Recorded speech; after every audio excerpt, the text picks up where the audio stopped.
대기업 시청자 그리고 세압 베스트힐 주주 여러분들 반갑습니다. 우리 세압 베스트힐을 분석해서 여러분들에게 정보 제공드리고 있는 담당자 이진욱입니다. 자, 최근에 한 달간 꾸준히 상승이 나왔습니다. 우리 세아비스틸 지주 같은 경우에는 이러한 상승이 나온 이유 중에 가장 큰 원인은 아무래도 기업 밸류 프로그램 때문에 올랐던 이유가 있었기 때문에 오늘 26일 날짜로 이제 기업 밸류 프로그램이 세부 내용이 공개가 됐습니다. 그래서 이와 관련된 내용들 좀 함께 살펴보도록 하겠고, 그 다음에 주가 영향은 어떻게 움직일지 주가 분석 향후 분석해보는 시간 가져보도록 하겠습니다. 자, 영상 길게 끌지 않고 핵심만 여러분들에게 전달해 드릴 테니까 집중해 보면서 가보도록 하죠. 자, 모르시는 분들도 있을 것 같아서 간략하게 어떤 내용인지 좀 살펴보도록 하겠습니다. 1월 말이었죠. 이번 년 1월 말에 이 기업 밸류 프로그램이라고 해서 이제 기업 가치를 제대로 못 받고 있는 저평가 관련주들의 기업 가치를 끌어올릴 수 있는 내용들을 발표하겠다라고 밝혔습니다. 그래서 해당 이슈 때문에 이제 기업 밸류 프로그램 테마주라고 해서 저평가 기업들이 굉장히 큰 상승이 나왔었다. 그리고 우리 세아베스틸 지주 역시 지주 회사로서 굉장한 PBR, 저 PBR 관련주로 엮이면서 한 달간 주가가 상승이 나오는 경험을 했었습니다. 그리고 그 기업 밸류 프로그램 세부 내용이 이번 달이죠. 2월 26일, 그러니까 오늘입니다. 오늘 26일 공개가 될 것으로 예정이 되어 있었고, 그리고 오늘 공개가 되었습니다. 이제 관련된 내용이 정말 많았거든요. 그래서 제가 좀 간단하게 여러분들이 쉽게 알아볼 수 있도록 좀 중요 내용들만 좀 정리를 해봤습니다. 내용을 보게 되면 상장사가 연 1회 기업 가치 재고 계획을 공시하라라고 밝혔습니다. 그래서 시장 평가를 감안해서 이제 자사가 스스로 기업 가치를 분석해서 현재 가치가 적정한 수준인지 스스로 평가를 해라라고 말씀을 하셨고, 그리고 이를 바탕으로 3년 이상 중장기 기업 가치 목표 수준과 도달 시점, 도달 방안 등을 정해 거래소와 자사 홈페이지 등에 공시하라라고 하였습니다. 자, 그리고 2년차부터는 전년도에 대한 계획과 이행 수준 등을 공시에 포함을 하라고 했고, 자산 5천억 이상의 종목 코스피 상장사는 기업 지배구조 보고서를 의무적으로 공시하라. 그리고 16년에는 코스피 상장사 전체의 이런 부분들을 의무화시키겠다라고 어느 정도 또 밝혔습니다. 그리고 나서 이제 ETF 관련된 기업 가치 제고 노력이 활발한 기업으로부터 우선 선발해서 ETF 관련 개발을 하겠다라고 밝혔습니다. 그리고 5월 중에 2차 세미나를 통해서 이런 상반기 가이드라인을 확정하겠다라고 밝혔습니다.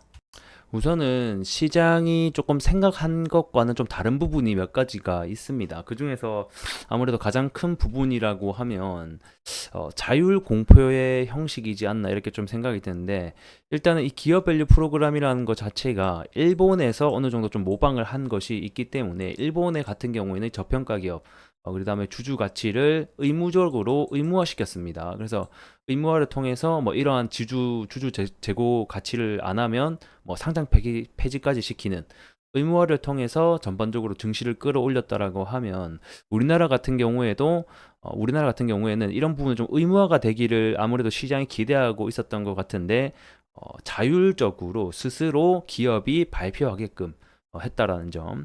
그래서 이 부분 같은 경우에는 만약에 이게 의무화가 된다라고 했을 때 뭐 민간 기업들이 뭐 법적 부담과 뭐 반발이 있을 것이다라는 우려로 좀 이렇게 발표하지 않았나 이렇게 좀 생각이 들고요. 그다음에 뭐 주주 환원책이라던가 뭐 자본 효율화 방안은 뭐 IR 자료를 통해서 좀 하지 않을까 이렇게 지금 생각이 듭니다. 그리고 추가적으로 뭐 배당 소득 세율 인하나 뭐 분리과세, 뭐 세제 혜택 같은 경우에서는 이번 발표에서 제외가 됐긴 했거든요. 근데 아마 상반기 내에서 다시 2차 후속 밸류 프로그램에서 아마 이 부분이 좀 다뤄지지 않을까? 현재는 이렇게 예상을 하고 있습니다. 그리고 ETF 같은 경우에도 지금 최근에 이제 하나 출시가 된 게 있거든요. 그래서 뉴스를 보게 되면 2월 23일이죠. 보게 되면 저번 주에 밸류업 1호 ETF가 27일 날 내일입니다. 이제 삼성 액티브 운용에서 하는 게 첫 번째로 상장이 될 방침이고, 후속으로 계속 ETF 관련해서 밸류업 관련된 ETF가 나오지 않을까 이렇게 좀 예상이 되고 있습니다.